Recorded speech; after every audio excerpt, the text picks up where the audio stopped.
Black stories aren't told often enough.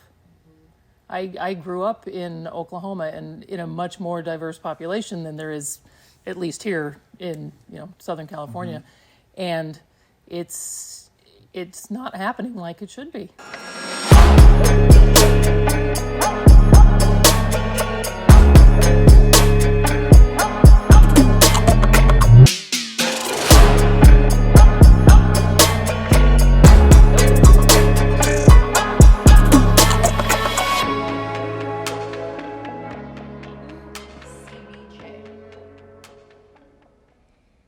CBJ. One of y'all answer. I mean, so CBJ translates, or it's an acronym for Chocolate Baby Jones. Hello. That's it. And it was so fly. It was we had to come up with a name. I think Beth was like, "What's your name?" And so I'm like, "I don't know." So I sent a message to them, and I'm like, "What should our name be?" And they're like, "Think of something, April." And I'm like, "What?" Whatever you want. So because we really just came together to do this project, I don't think in the beginning we didn't think that it would grow into this, but the name means chocolate because John has his production company called Chocolate Money Entertainment. Yeah. And I have Baby Girl Productions, and Tim bears his own name as his brand. It's Timothy Jones. So, Chocolate Baby Jones. How did Canejo become an affiliate in bringing this project to life? We were at a board meeting last summer of 2020, and we're trying to figure out how do we do this, how do we get through this pandemic, and we had done a couple of shows streamed live,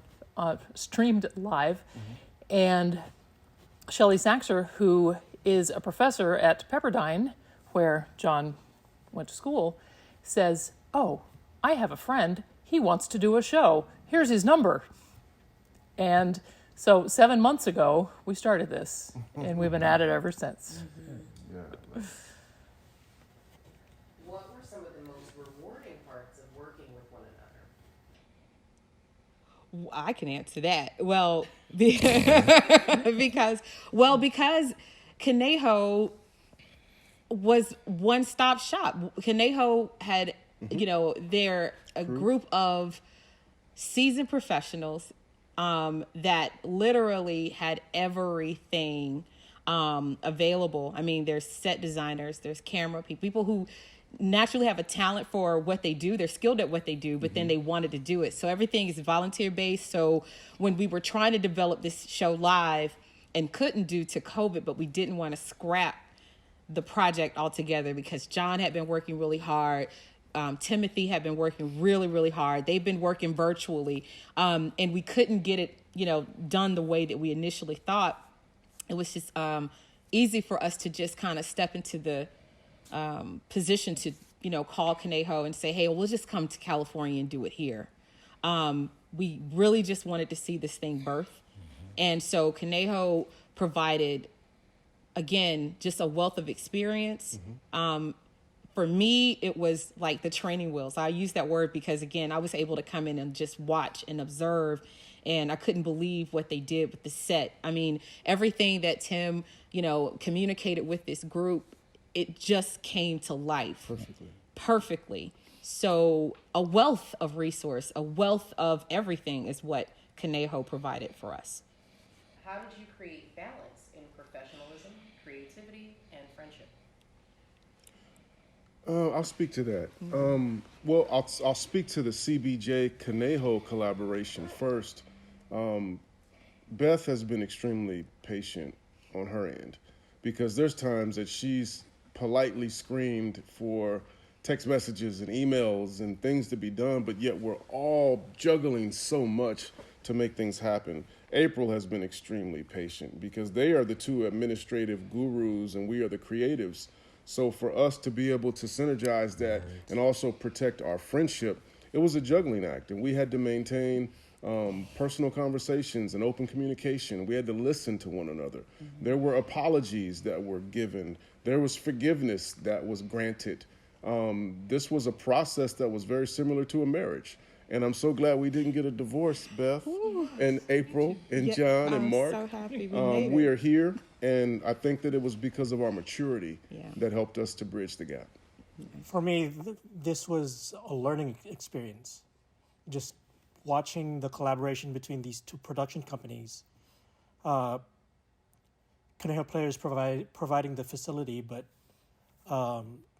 CBJ providing the talent and the background for this production. And for me, with my own production company, during our current conditions, with the exception of possibly one or two productions, I've been the running stage manager.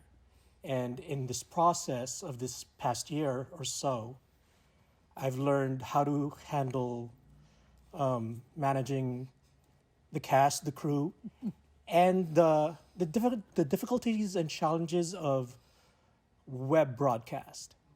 When it would shut down, how to delay and apologize to the audience, and learning from this particular production, I'm curious as to CBJ's process of interstate production, like not just collaborating with the various peoples in the various states, but navigating and negotiating the taxes and the registration of working in 2 or 3 states. And that's something I would like to learn. That's good. Yeah. This is a question for all, but not me. Why is it important to tell Black stories? Well, I will answer that. Oh my goodness. It is All right. important to tell Black stories because Black stories generally aren't being told by Black people. You don't have necessarily a lot of non-Jews telling stories about the Holocaust. It's so personal to them, and when they tell their story, they're telling it from their experience. However, anybody feel like they can tell a Black story. Like, it don't matter who it is. Right. And the interesting thing is, this project was actually written by a white woman, Patty Ray. And so that's a thing that was interesting to jump. It's like, man, why is she wanting to do this? But she, from the research that I did, the things that I read, she stayed with it. She absolutely stayed with ensuring that she told Nat's story the way his history tells his story. So, my hat's off to her. She did a fantastic job. I just want to say one thing, and this is something that's been really heavy on my mind, and we've talked a lot about different productions and and the Black stories that are being told. We've heard the same Black stories over and over and over again, and in this particular story was one that was intended to never be told again. The point I wanted to make is that it's important to tell Black stories because there's several different stories, and there's several different ways to say it, and there's several different ways to receive it. So again, it's all about, I don't want to use the word diversity because it's not. We need to tell Black stories, and they need to be Black, and they need to be by Black people, and they need to be as accurate, good, bad, as quoted in the play, smooth or easy, or easy or rough.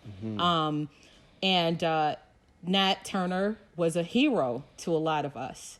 And it's a gruesome story, but he was a hero. We're not all the same. We're not all docile. We're not all, forgiving. We don't always kumbaya at the end. And so because you see that so much, we need to tell the stories where they don't end pretty. And I just think that's the reason why we need to continue to tell Black stories.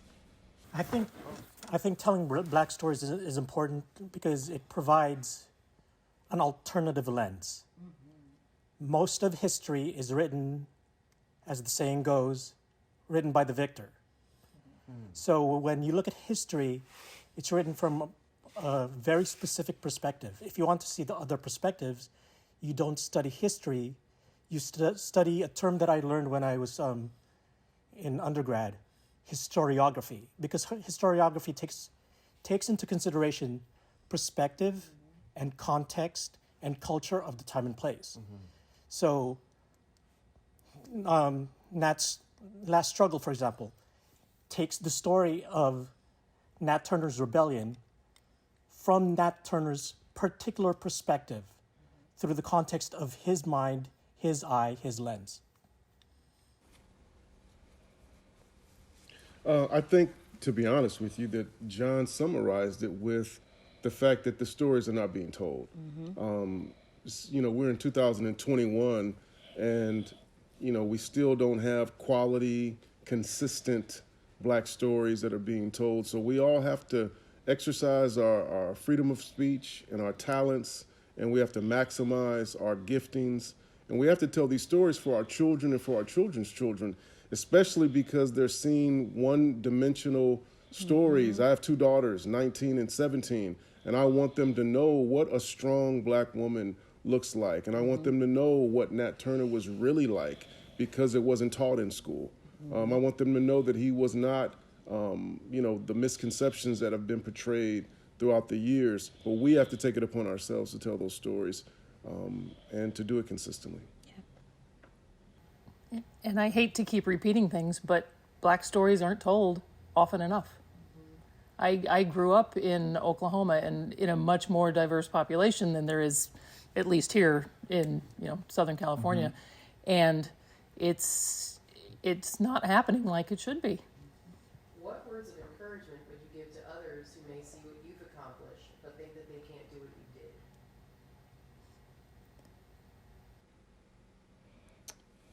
did?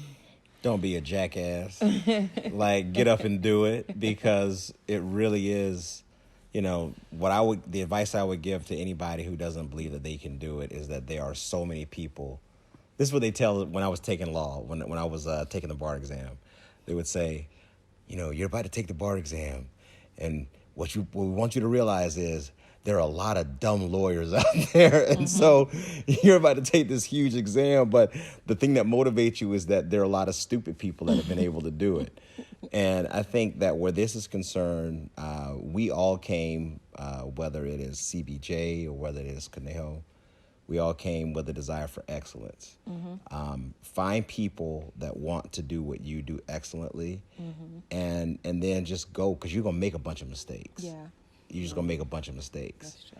And you just got to get out there and you got to do it. So that's what I would say. Like, don't think about it that way. You can do it, because there's a lot of stupid people making films out there. I also think that you have to believe in yourself.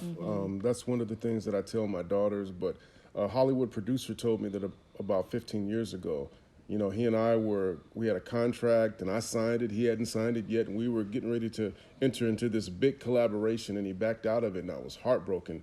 But he told me something that was so true. He said, you want everybody to believe in you, but you don't believe in yourself. And I had to realize that before I invested in anyone else, I needed to invest in me. So for all of the creatives that are afraid, anything is possible. It only takes confidence and the courage to step out there. John talked about trying and failing. I remember, I think it was Michael Jordan, where they talk about how many shots he missed throughout his career. You have to take the shot if you're ever going to make it. So my strong encouragement is go for it.